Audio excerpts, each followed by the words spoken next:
കരസേനാ മുൻ മേധാവി ജനറൽ എം നർവണയുടെ പുസ്തകം ചോർന്നതിൽ കുറ്റകരമായ ഗൂഢാലോചന നടന്നത് ഡൽഹി പോലീസ്.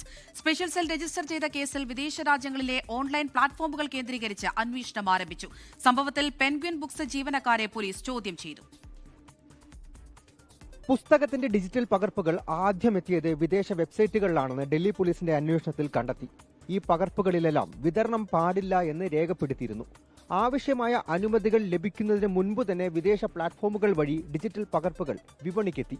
ചോർന്ന പതിപ്പിന്റെ ആദ്യ അപ്ലോഡ് .io എന്ന ഡൊമൈൻ എക്സ്റ്റൻഷൻ ഉപയോഗിച്ചായിരുന്നു.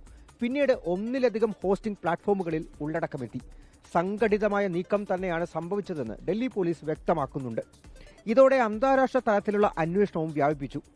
അമേരിക്ക, കാനഡ, ജർമ്മനി, ഓസ്ട്രേലിയ രാജ്യങ്ങൾ കേന്ദ്രീകരിച്ച് പുസ്തക പകർപ്പിന്റെ ഡിജിറ്റൽ സാമ്പത്തിക ഇടപാടുകളിൽ അന്വേഷണം ആരംഭിച്ചിരിക്കുകയാണ്. രാഹുൽ ഗാന്ധിക്ക് 4 സ്റ്റാർസ് ഓഫ് ഡെസ്റ്റിനി എന്ന പുസ്തകം എവിടെ നിന്ന് ലഭിച്ചു എന്ന ചോദ്യത്തിനും പോലീസ് ഉത്തരം തേടുന്നു. വിവാദത്തിന്റെ പശ്ചാത്തലത്തിലാണ് സൈനികരുടെ പുസ്തകങ്ങൾക്ക് പ്രതിരോധ മന്ത്രാലയം മാർഗനിർദ്ദേശങ്ങൾ കൊണ്ടുവരുന്നത്.